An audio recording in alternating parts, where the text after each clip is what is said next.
गुरुजी, मेरा मन जीव जंतु पशु पंछियों की सेवा में ही ज्यादा लगता है। मैं अपनी हाँ, कमाई का बहुत। ज्यादा हिस्सा इसी पुण्य में हाँ, लगाता हूँ। बहुत अच्छा, बहुत अच्छा है। अहंकार रहित होकर सेवा की जाए तो भगवान की ही प्राप्ति हो जाती है, क्योंकि हर पक्षी पशु के रूप में भगवान ही है।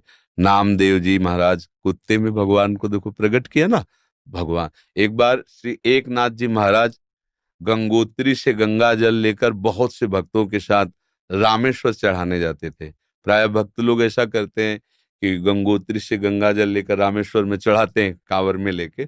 ऐसे ही वो जा रहे थे, जब रामेश्वर जी के पास पहुंचने वाले थे तो देखा एक गधा प्यास से तड़प रहा है, मतलब ऐसा दिखाई दे रहा है। तो उन्होंने विचार किया कि रामेश्वर जी में तो सब जल चढ़ाते हैं और ये प्यासा इसे कोई पिलाएगा नहीं।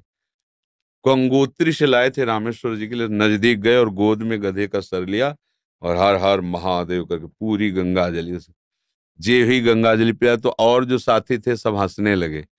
यार मतलब इतनी मेहनत करके वहां से लाए और पास ही आ चुके थे रामेश्वर के, वहां नहीं चढ़ा, एक गधे को पिला दिया। वो तो रामेश्वर जी गए और वहां रामेश्वर आ गए।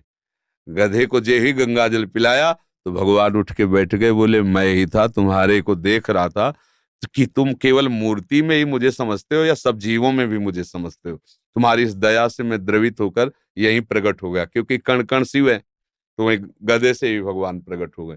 तो पशु पक्षियों की सेवा भगवान की सेवा, पर अभिमान न करे। भाव ऐसा रखे कि भगवान ने मुझे ये सेवा दी है और सेवा लायक बनाया है, बस। और इसका प्रचार प्रसार न करे।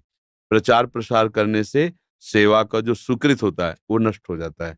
जैसे आप यार मित्रों से और बहुतों से कि हम तो ऐसा करते हैं, हम मतलब ये बात जैसे आप संत से या गुरुजनों से कहे तो बात अलग होती है। बस इसके बाद फिर इसे गुप्त अगर कोई कहे भी कि सुना है कि आपने पक्षियों की बहुत सेवा करते हो, अरे हम अपनी ही सेवा नहीं कर पाते, पक्षियों की क्या। मतलब उसे हमें दबाना है।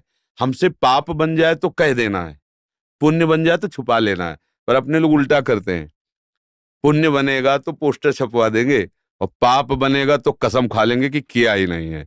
यही हमारी दुर्गति का कारण बनता है। अगर हमसे कोई गलती हो गई और कोई पूछे आपसे गलती, वहां